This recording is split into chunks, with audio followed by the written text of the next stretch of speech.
Robbie swiped the card through the reader and the door clicked open. He pulled his hoodie tighter around his head.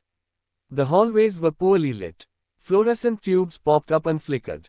The carpet was soiled and pulled up in certain spots. The paint on the walls was peeling. He opened the door to the stairwell and headed up. The air was filled with the smells of cooked food, mingled together in the air. They did not make a pleasant aroma. He counted the floors. On the fourth one, he exited the stairwell and closed the door behind him. This hall looked just like the one on the first floor. Number 404 was the one he wanted. The blind and deaf lady lived at the end of the hall on the left. The security guard in absentia resided at 411. The lock on 404 was a deadbolt, probably engaged by his target tonight. Robbie had noted that most of the other exterior condo doors had simple locks. The deadbolt meant she was security-minded. Yet it took him all of 30 seconds to defeat the log using two slender pieces of metal in concert. He closed the door behind him and put on his night vision goggles. His gaze swept the small living room. There was a night light inserted into an outlet, providing a bit of illumination. It didn't matter. Robbie had been given the plans of the apartment and had memorized all relevant details. His fingers closed around the gun in his pocket. The suppressor can was already spun on the muzzle. No wasted time. In one corner of the room was a round particle board table. On it were a laptop and stacks of paper. The lady had brought her work home, it seemed. There were books on a small shelf. There was no carpet, only worn area rugs. In one corner was a collapsible playpen. On two walls were pieces of construction paper taped up. There were stick figure kits and a stick figure woman with messy hair. In childish script, where the word I and the word mom separated by a crude drawing of a heart, there were also toys piled in one corner. All this gave Robbie pause. I'm here to kill a young mother. The flash drive said nothing about kids. Then in his handset came the voice. You should already be in the bedroom. This was also what was different about tonight. He wore a pinhole camera that conveyed live video feedback and an earwig through which his handler could prompt him to do his job more efficiently. Robbie moved through the room, stopping at a closed door to the bedroom. He listened at the cheap wood for a few moments and heard what he expected: low breathing, soft snores. He gripped the knob with his gloved hand, pushed the door open and stepped through. The bed was set against the window. Directly outside was the fire escape. In many respects this was far too easy, like a movie set properly lit and waiting for the actors to execute a pivotal scene. It was dark in here, but he could still see her lying in the twin bed. Her heavy body made a substantial hump under the covers. Much of her weight was carried in her hips and buttocks. Robbie knew it would take some effort to lift her corpse onto the gurney after she had been pronounced dead. The cops would look for clues, but there would be none. Ordinarily Robbie would police his brass, but he was clamoring dumb rounds tonight, so most likely they would stay inside her, and if so, the medical examiner would find them during the post, but what he would never have was a gun to match them to. He lifted the Glock out from his pocket and moved forward. When you wanted to make sure that one shot would do the trick, there were any number of places where this could be accomplished. To avoid the blowback of blood and tissue on his person that inevitably came with a contact shot, Robbie had opted tonight to make the kill shot from a few feet away. He would fire once into the heart and then for insurance he would place a second shot into the aorta, which was the width of a garden hose and ran vertically up to the heart. There were things in front of the aorta, but if one knew where to shoot and the angle was right, the shot would sever the hose 10 times out of 10. The bleed out would be lightning fast, and if the bullet somehow passed through her, the mattress would probably collect them. Quick, clean. He moved to the front of the bed and raised the pistol. She was lying flat on her back. He lined up her heart in his gun sight. Instead of his target, he momentarily saw in his mind the toys, the playpen, the drawing that said "I heart mom." He shook his head clear, refocused. The drawing stormed back into his mind. He shook his head again. And Robbie jerked slightly when he saw the small hump next to her, the head with a wiry hair sticking out. It had been hidden under the covers. He did not pull the trigger. In his ear the voice said, "Shoot." Robbie did not shoot, but he must have made some sound. The wiry head moved, then the little hump sat up. The boy rubbed his eyes, yawned, opened his eyes and stared directly at Robbie standing there, his pistol pointed at the boy's mother. "Shoot," the voice said.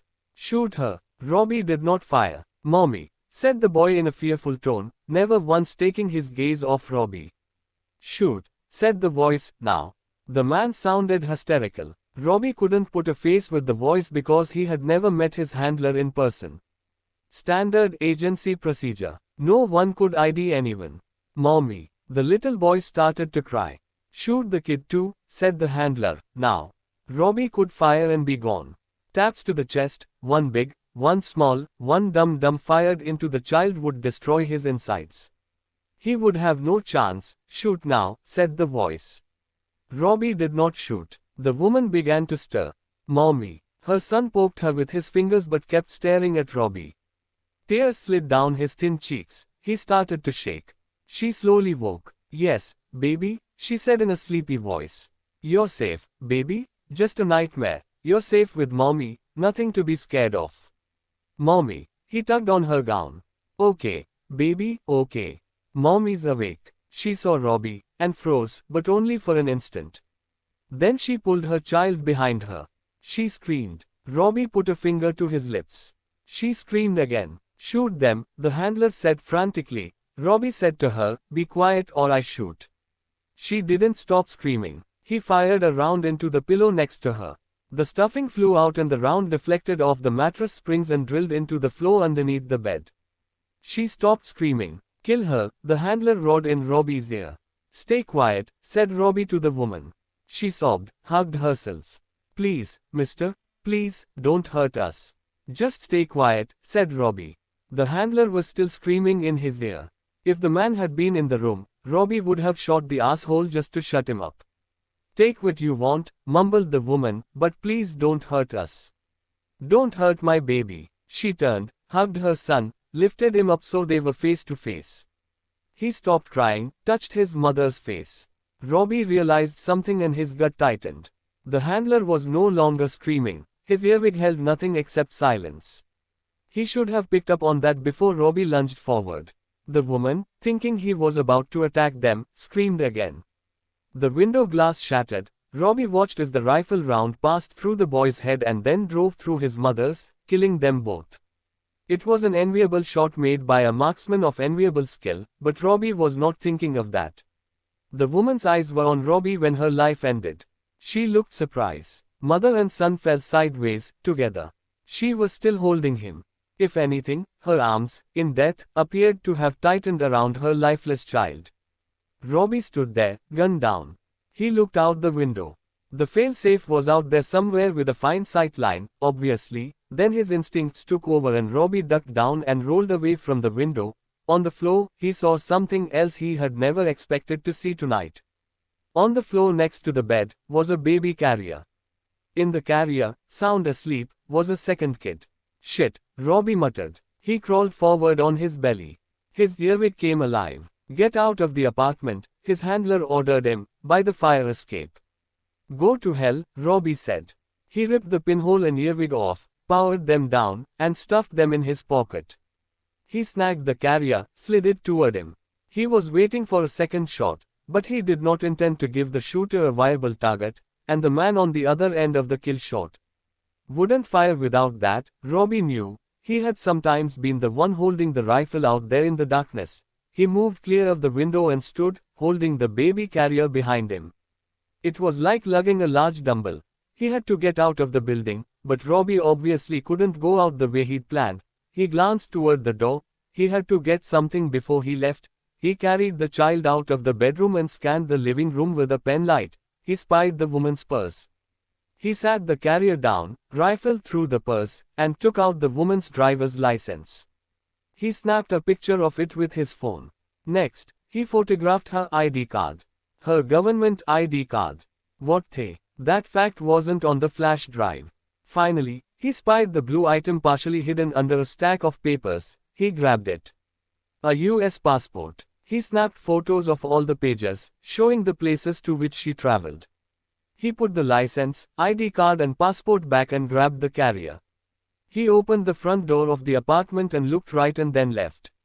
He stepped out and hit the stairwell 4 strides later. He raced down one flight. The layout of the building was whirring through his mind. He had memorized every apartment, every resident, every possibility. but never for such a purpose as he had now, escape from his own people. Number 307, a mother of three, he recalled. He went for it, his feet flying down the hall, touching only lightly on the crappy carpet. Miraculously, the little one slept on. Robbie had not really looked at the child since he had picked it up. He glanced down now, the hair was wiry, like that of his dead brother. Robbie knew the child would never remember the brother, or the mother.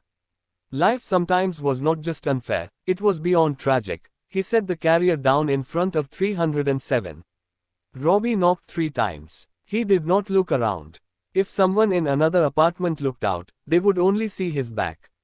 He knocked once more and glanced again at the baby that was starting to stir. He heard someone coming to the door and then Robbie was gone. The child would survive the night.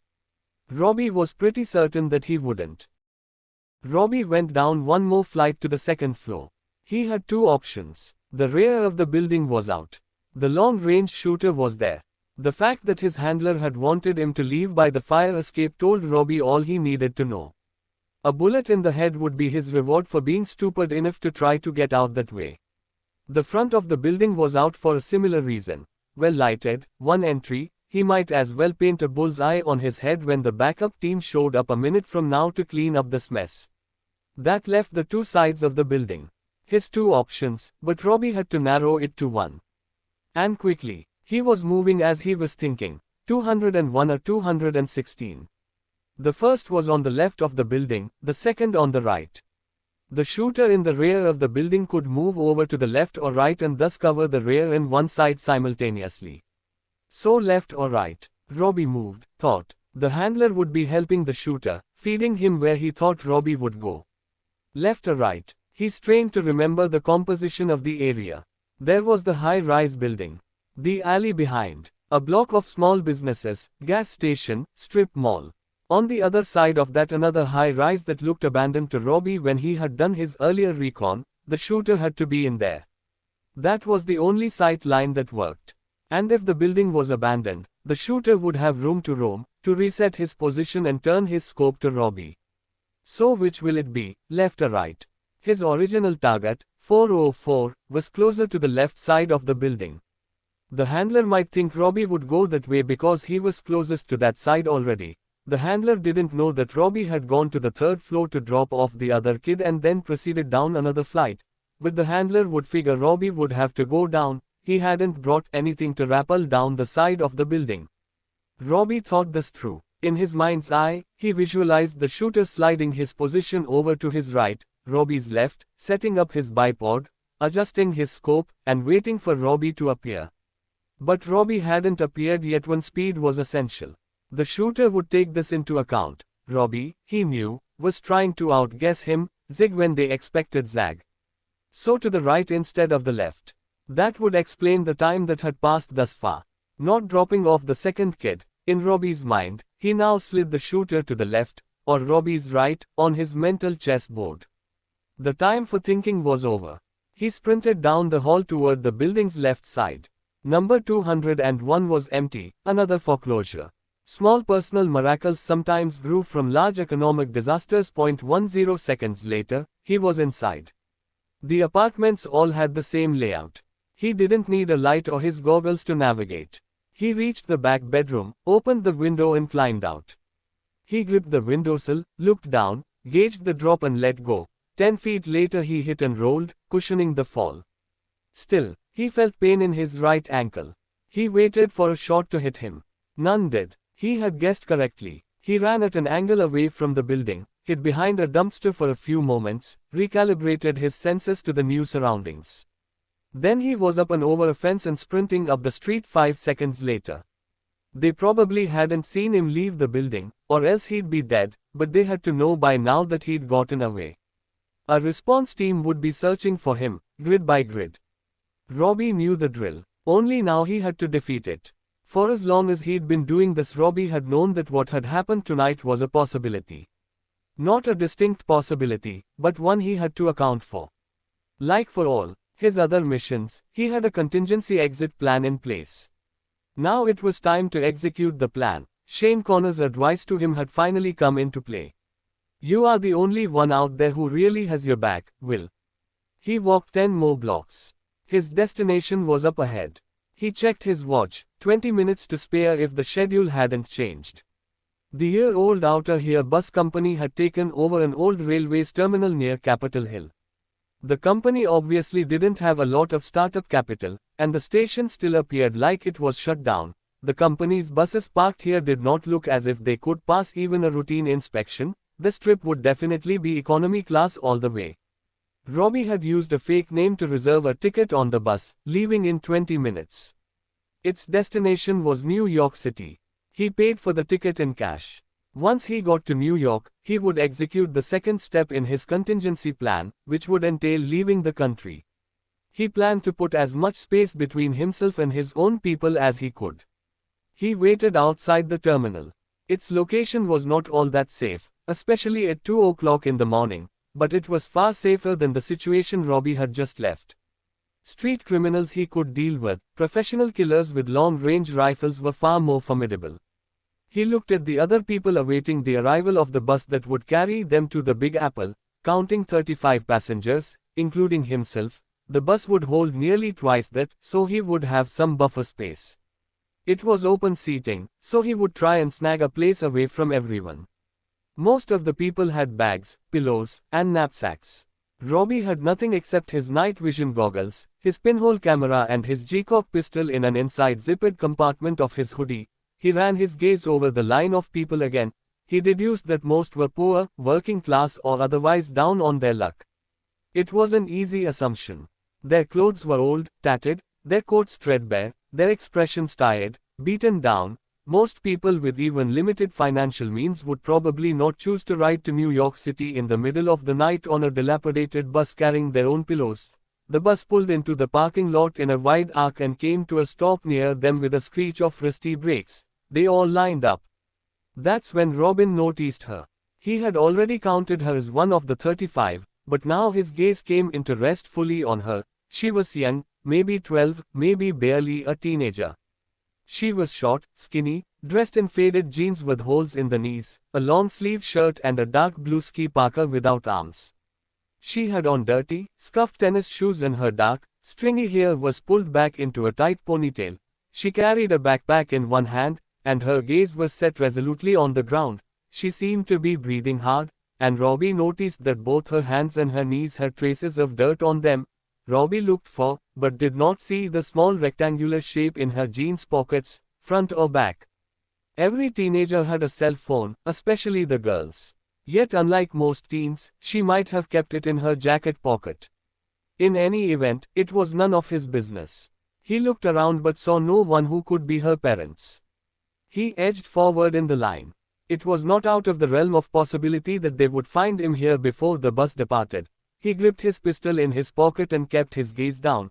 On board the bus he shuffled towards the back. He was the last on, and most people had taken seats nearer the front. He sat in the last row, near the bathroom. There was no one else in this row. He sat next to the window. From here he could remain invisible while still seeing anyone coming, through the gap in the two seats in front of him. The windows were tinted. That would foul any attempted shot from outside. The teenage girl sat 3 rows up from him on the opposite side of the aisle. Robbie looked up as a man hustled onto the bus right before the driver shut the door. He showed his ticket and moved toward the back. As he neared the girl he looked the other way. This was passenger number 36 and the very last to board. Robbie sank lower in his seat and pulled his hoodie closer around his face.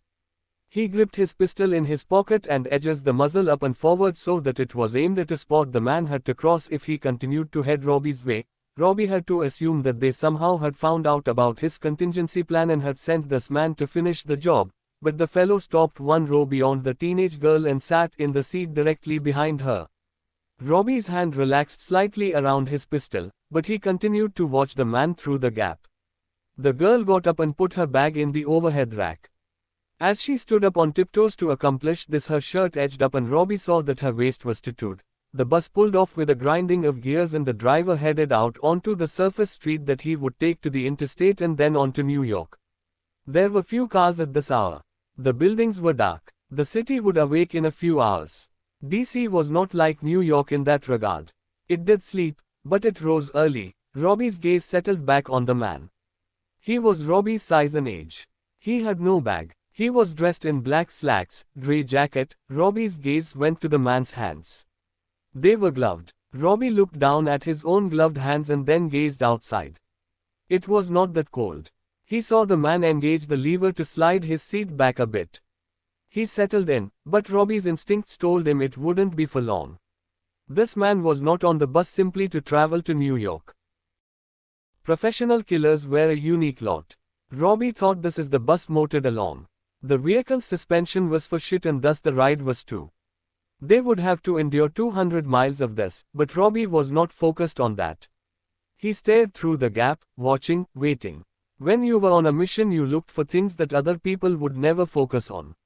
Like entry and exit points, always have at least 2 of each. Gunsight angles, positions from which others can strike back at you.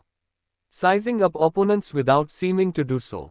Trying to ferret out intent by reading body cues alone. Never let anyone notice you're noticing him. Robbie was undertaking all of these tasks right now, and it was totally unconnected with his plight. He had people after him, clearly, but just as clearly the girl had someone after her. And Robbie now knew that he was not the only professional killer on board this bus tonight. He was looking at the second one. He slipped the Glock from his pocket. The girl was reading. Robbie couldn't see what, but it was a paperback. She was intent on this, oblivious to all other things. That was not good. Young people made easy targets for predators. Young people were glued to their phone screens, thumbs ramming keys, firing off messages of importance like Facebook status, the color of their underwear that day, girl problems, hair problems, sports stats, where the next party was. They also always had earbuds in. With the music roaring, they could hear nothing until the lion struck, then it was too late. Easy prey, and they didn't even know it. Robbie lined up his shot between the seat gap. The other man leaned forward in his seat. They had been traveling for only a few minutes. They were passing through an even more derelict part of the city. There was no one sitting next to the girl in the window seat. There was no one across the aisle from her. The closest person to her was an old woman who had already fallen asleep. Most in the bus had settled down to sleep, though they'd barely gone 1/2 mile as yet. Robin knew how he would do it. Head and neck, pull right, pull left, the same method the US Marines teach. Because the target was a child, no weapon would be required. No loss of blood either. Most people died silently. There was no melodramatic dying sequence. Folks just stopped breathing, gurgled, twitched, and then went quietly. People close by were clueless. But then most people were clueless. The man tensed, the girl shifted her book a bit, letting the wash from the overhead light hit the page more fully.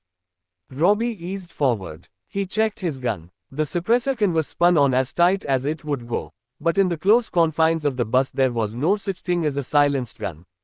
He would worry about explanations later. He had watched 2 people tonight lose their lives, one a little boy. He did not intend to make it 3. The man set his weight on the balls of his feet. He lifted his hands, positioned them in a certain way. Pull, thought Robbie. Head left, neck right. Snap, pull, dead girl. But not tonight. Robbie could read a lot from a little, but what happened next was not something that he had anticipated at all. The man screamed. Robbie would have too, since pepper spray stung like hell when it hit the eyes. The girl was still gripping her paperback, keeping her current page. She had not even turned in her seat. She had just fired the spray backward over her head, nailing her attacker directly in the face. However, the man was still moving forward, even as he screamed and clawed at his eyes with one of his hands. The other hand found purchase on the girl's neck at about the time Robbie's pistol collided with the man's skull, sending him crashing down to the floor of the bus. The girl looked around at Robbie as most of the other passengers, awakened now, stared at them. Then their gazes drifted to the fallen man. One old woman wearing a thick yellow robe started screaming. The driver stopped the bus, slammed it in park, turned to look at Robbie standing there, and yelled, "Hey!"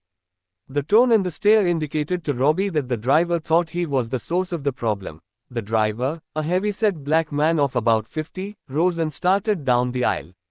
When he saw Robbie's gun, he stopped and put his hands in front of him.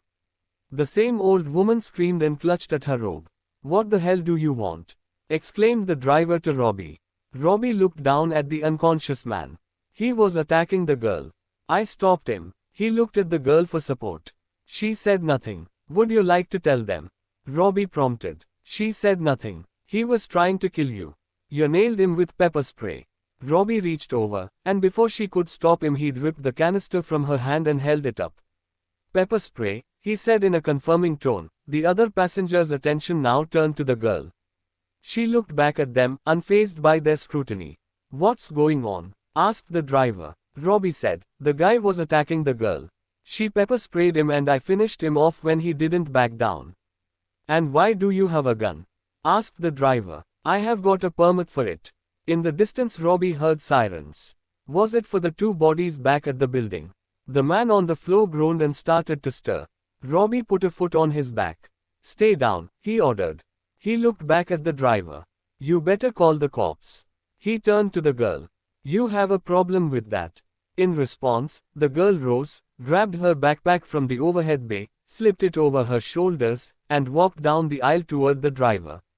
The driver put up his hands again. "You can't leave, miss." She drew something from her jacket and held it in front of the man. From where he was standing behind the girl, Robbie was blocked from seeing what it was. The driver immediately retreated, looking terrified. The old woman screamed again. Robin knelt down and used the fallen man's belt to efficiently tie his hands and ankles together behind his back, completely immobilizing him. Then he followed the girl down the aisle. As he passed the driver, he said, "Call the cops." "Who are you?" the driver called after Robbie. Robbie didn't answer, because he could hardly tell the man the truth. The girl had worked the lever to open the bus door and stepped off. Robbie caught up to her as she reached the street. "What did you show him?" he asked. She turned and held up the grenade. Robbie didn't blink. "It's plastic." Well, he didn't seem to know that those were the first words she had spoken. Her voice was lower than Robbie would have expected, more grown up. They moved away from the bus. "Who are you?" asked Robbie. She kept walking. The sirens drew closer and then started to fade away. "Why did that guy want to kill you?" She picked up her face, moving ahead of him. They reached the other side of the street. She slipped between two parked cars. Robbie did the same. She hustled down the street. He picked up his face and grabbed her arm. "Hey, I'm talking to you." He didn't get an answer. The explosion knocked them both off their feet. Robbie came to first. He had no idea how long he'd been out, but it couldn't have been very long. There were no cops, no first responders. It was just him in a bus that was no longer there. He gazed over at the skeleton of burning metal that had once been a large piece of transportation equipment and thought that, like a plane crashing nose first into the earth from a great height, there could be no survivors. This area of DC was deserted at this late hour and there were no residences nearby. The only people wandering out to see what had happened were obviously homeless. Robbie watched as one old man dressed in ragged jeans and a shirt turned black by living on the street stumbled out onto the sidewalk from his home of cardboard and plastic trash bags inside a doorway. He looked at the bonfire that had once been a bus with passengers inside and called out between rotted teeth. "Damn, anybody got something good to grill?" Robbie slowly rose. He was bruised and so and would be even more bruised and so tomorrow. He looked around for the girl and found her 10 feet from where he had landed. She lay next to a parked Saturn whose side windows had been blown out by the blast. Robbie raced to her and gingerly turned her over. He felt for a pulse, found it, and breathed a sigh of relief. He checked her over. No blood, a few scratches on her face from where her skin had collided with the rough pavement. She would live. A few moments later her eyes opened. Robbie eyed the grenade that she still clutched in her hand. "Did you leave a real one of those on the bus?" She sat up slowly, looked toward the demolished bus. Robbie expected the sight to evoke some reaction from her, but she said nothing. "Somebody really wants you dead," he said. "Any idea why?" She got to her feet, spotted the knapsack lying a few feet away, and retrieved it, dusting off the outside and putting the strap over her shoulder. She looked up at Robbie, who towered over her. "Where's your gun?" she asked. This caught him off guard. He didn't know where his gun had gone. He looked around, then squatted down and looked under a few cars parked on the street. There was a storm drain. It might have fallen in there when he'd gone blasted off his feet. I'd find it if I were you. He looked at her. She was watching him from a few feet away. Why? Because you're probably going to need it. Why? He asked again. Because you've been seen with me. He rose. He could hear more sirens. Someone had finally called it in, because they were getting louder. The responders were heading this way. The homeless guy was now dancing around the bonfire yelling about wanting some damn s'mores. Robbie said, "And why is that significant?" She glanced at the destroyed bus. "What? Are you stupid?" He gave up the search for his gun and came over to her. Robbie said, "You need to go to the police. They can protect you." "Yeah, right. You don't think they can?" "If I were you, I'd get out of here." Robbie said, "There's no one left alive on that bus to tell the cops what happened." "What do you think happened?" She asked. "Over 30 people just lost their lives on that bus, including a guy who was trying to kill you." "That's your theory. Where's your proof?" "The proof is in that bus, some of it, the rest is on your head, presumably." "Again, your theory." She turned and started to walk off. Robbie watched her for a few moments. "You can't do this alone, you know," he said. "You've already screwed up, or got ratted out." She turned back. "What do you mean?" For the first time she sounded interested in what he had to say. "They already followed you to the bus or they were waiting for you?" "If the latter, you were set up. They had advance intel, knew the bus, the time, everything. So either you screwed up and let them follow you, somehow, or else someone you trusted turned on you. It's either one or it's the other." She looked over his shoulder at the burning mass of metal and flesh. He asked, "How did you spot the guy on the bus?" "Looked to me like he had a clean kill angle. Reflection in my window. Tinted glass, overhead light inside, dark outside equals a mirror. Simple science." "You were reading a book." "I was pretending to read a book. I saw the guy sit down behind me. He passed by 3 empty rows. Made me think, you know. Plus I saw him get on. He was doing his best not to let me see him. So you would have recognized him." "Maybe. I was behind you too. Too far behind to do you any good. So you spotted me too." She shrugged. "You just get used to checking stuff out." "So he followed you to the bus.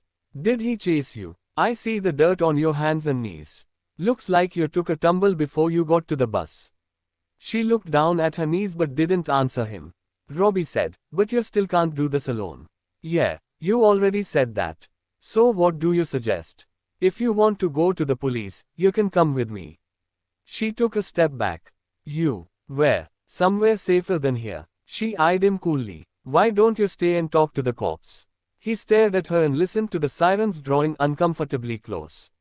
She said, "Did it have something to do with that gun and your being on that bus at this hour?" She eyed him more closely. "You don't look the type, you know." "Meaning, you don't look like you have to ride in a crappy bus in the middle of the night to get to New York. And neither did the guy who was sitting behind me. That was his other mistake. You have to dress for the part. You want to go it alone, go.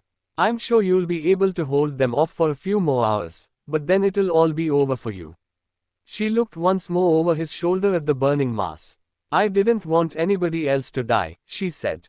"Anybody else? Who else has died?" Robbie had the feeling that she wanted to dissolve into tears, but she said, "Who are you?"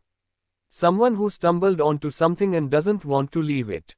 I don't trust you or anyone else. I don't blame you. I wouldn't either. Where do you want to go?" "Someplace safe, like I said." "I'm not sure there is such a place," she said in a voice that, for the first time, sounded like a kid's. "Scared, may either," said Robbie. Robbie didn't just have an escape plan in case something went wrong on one of his missions. He had a safe house too. Now, with someone else in tow, he had opted for Plan C. Unfortunately, Plan C was already getting complicated. Robbie's gaze swept the end of the alley. He'd put his goggles on. It was only a glimpse, but he clung to it because he knew it was important. Reflected light of a gun scope. He removed the goggles, slipped back into shadows, looked down at the girl. "What's your name?" "Why, just something to call you. It doesn't have to be your real one," he added. She hesitated. "Julie." "Okay, Julie, you can call me Will. Is that your real name?" "Is Julie your real name?" She felt silent, looked past him, out into the darkness. They had covered about 10 blocks, so far in fact that the sound of the sirens had receded. She had not committed to go with him. They had silently agreed to leave the scene of the explosion by simply turning and walking away together. Robbie could visualize the activities surrounding the bus. The first responders would be trying to determine what had caused the explosion, faulty gas tank, or terrorist attack. But then he concentrated on that glimpse. There's someone out there, he told Julie in a low voice. Where? She asked. Robbie pointed over his shoulder even as his gaze was running over her. Any chance you have a tracking device on you? Because I'm good at getting away, and that was pretty fast to catch up to us. Maybe they're better than you. Let's hope not. Tracking device. How about your cell? I didn't notice one in your pocket, but do you have one? And is your GPS chip enabled? I don't have a cell phone, she replied. Don't all kids have cell phones? I guess not, she said stiffly. And I'm not a kid. How old are you? How old are you? 40. That's really old. Trust me, I am feeling it. How old? She hesitated again. Can I lie? She asked. Like with my name. Sure, but if you say you are over 20, I probably won't believe you. 14. Okay. He looked the way they had come. Something in his gut very clearly told him not to go back that way. What did you see that made you think there's someone there? She asked. Reflection, just like yours in the bus window. It could be anybody. Reflection of light off a rifle scope.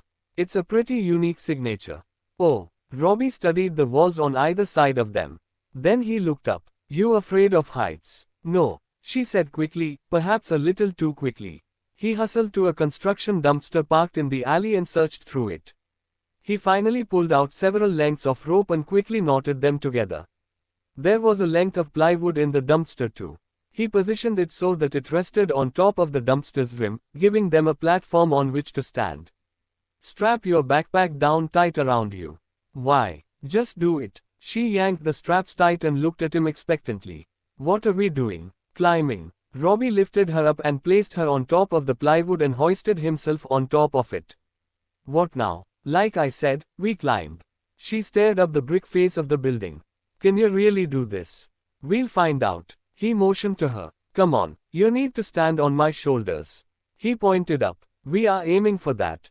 It was a fire escape ladder that in its up and locked position ended well above street level. I don't think I can reach it. We can try. Keep your legs rigid. He lifted her up and onto his shoulders and then, grabbing her ankles, military pressed her higher. Even with her arms stretched out fully, she was still about a foot short of the goal. He set her back down. Robbie took the rope he'd gotten from a dumpster and tossed it up and over the bottom rung of the ladder.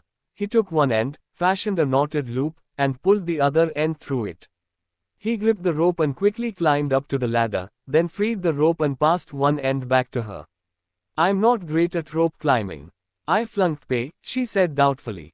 You don't have to be. Tie the rope around your backpack straps.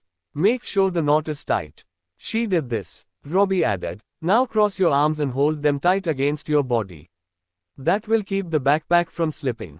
She did so and he started pulling her up. As soon as she reached him, Robbie knew they were in trouble.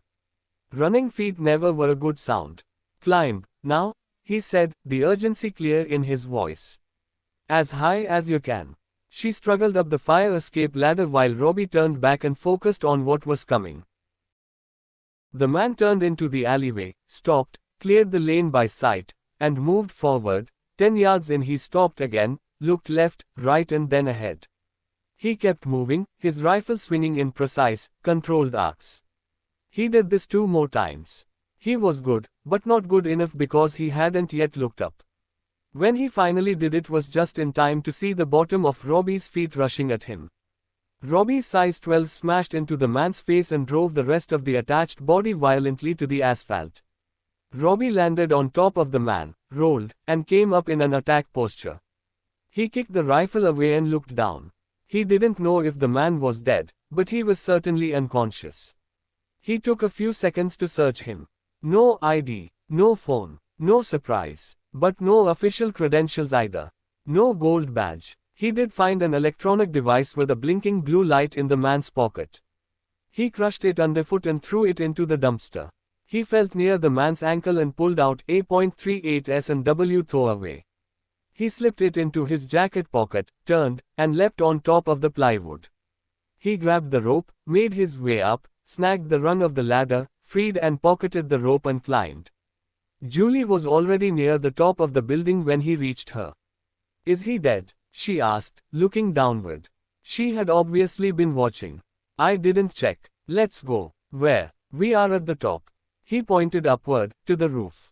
It was about 10 feet further up. "How?" she asked. "The stairs don't go that far, they stop at the top floor." "Wait here." He found a handhold on a windowsill, and then another in a crack in the break. He climbed. A minute later he stood on the roof. He lay on his stomach and coiled the rope and fed it down to her. "Tie it to your back straps, like before, lock your arms together again, and close your eyes. Don't drop me," she said, her voice panicky. "I've already lifted you once. You weigh nothing." A minute later, she was beside him on the roof. Robbie led her across the flat, graveled terrain, reached the opposite side, and looked down and then around. There was another fire escape on this side. He used the rope to lower Julie down, then he slipped over the side, hung from the building for a few seconds and let himself drop. He hit the metal of the fire escape, grabbed her hand and they started down. "Won't we have the same problem if someone is out there?" said Julie. "We would if we were going all the way down." They reached the third floor of the building and Robbie stopped and peered in. He used a knife he carried in an ankle holder to defeat the simple locking mechanism. He lifted the window. "What if someone lives here?" hissed Julie. "Then we'll politely leave," answered Robbie. The apartment was empty. They slipped through quietly and ran down the hall on the interior stairwell. A minute later they hustled down the street in the opposite direction from where they had come. Robbie finally pulled up and said, "They were tracking you. You must have a bug on you somewhere." "How do you know that?" "Piece of equipment I found on the guy. I busted it up, but we have to cut off the source." "Open your bag." She did and Robbie quickly went through it. There were some clean clothes, a toiletry bag, a camera, some textbooks, an iPod Touch, a small laptop, notebooks and pens. He popped the back off the iPod and examined the laptop, but didn't find anything that shouldn't have been there. The pens were clean too. Robbie looked through the toiletries methodically, but found nothing. He closed the bag and handed it back to her. "Nothing. Maybe you got a bug on you," she said.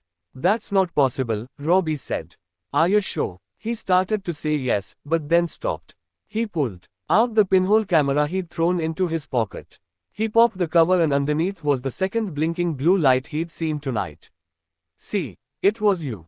"I was right," Julie said triumphantly. He tossed it and the earwig and power pack in a garbage can. "Yeah, you were," he conceded. They did not see a single cab. In fact, a cab was not on his wish list right now. He didn't want a third party whom someone could interrogate to find out where his safe house was. Robbie broke into and then artfully sparked the ignition of an ancient pickup truck parked in front of a gas station. He got in the driver's seat. Julie did not follow. He looked at her across the bit of the front seat. "You decide to go it alone?"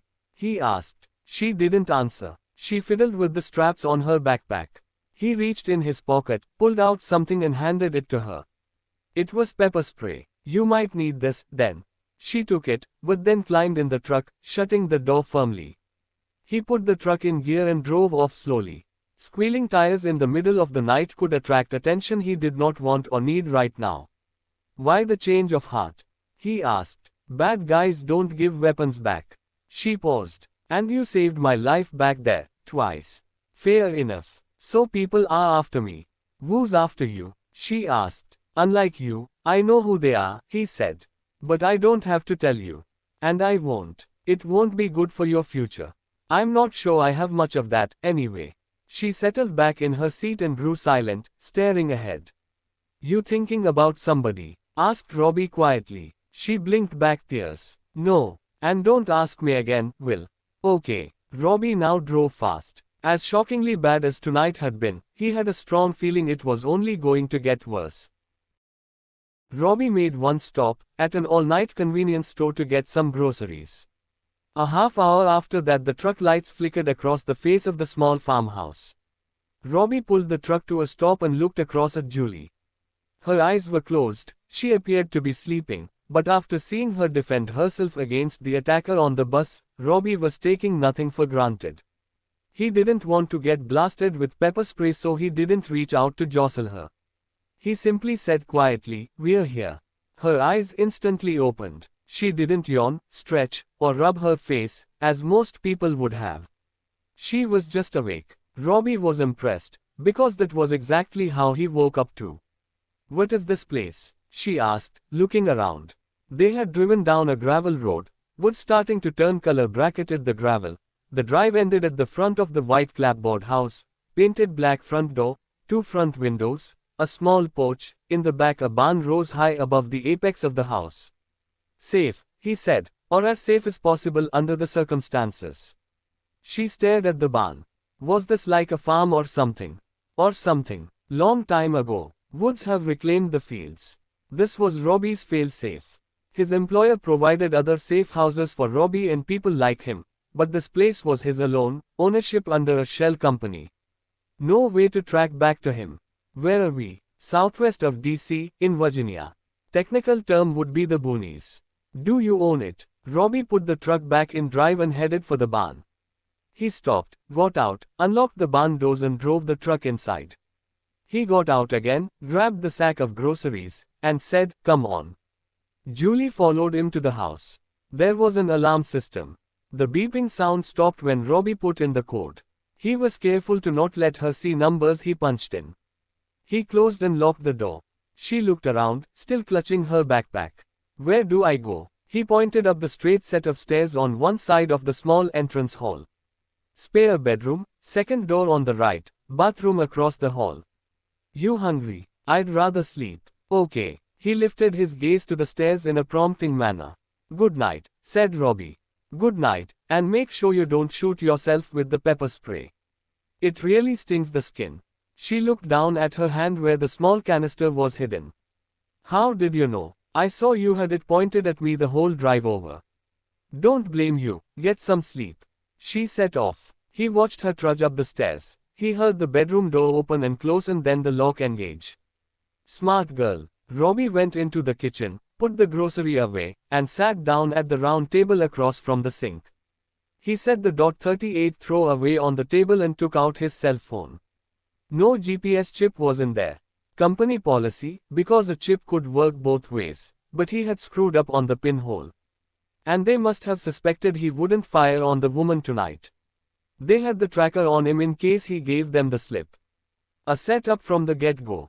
Nice. Now he needed to figure out why. He clicked some buttons on his phone and looked at the photos he'd taken at the dead woman's apartment. Her driver's license stated that her name was Jane Wind, age 35. Her unsmiling photo looked back at Robbie. He knew she would be lying on the DC medical examiner's metal exam table shortly, her face not just unsmiling but badly disfigured by the rifle round.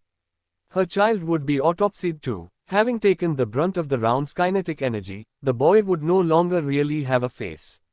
Robbie looked at the photos of her passport pages. He enlarged the screen so he could make out the ports of entry. There were several European countries on there, including Germany. Those were usual, but then Robbie saw Iraq, Afghanistan and Kuwait. Those were not so usual. He next looked at the government ID card. Office of the Inspector General, U.S. Department of Defense. Robbie stared at the screen. "I'm screwed. I'm totally screwed." He used his phone to access the internet and scrolled through news sites looking for any information on Wind's death or the bus exploding. There was nothing on Wind.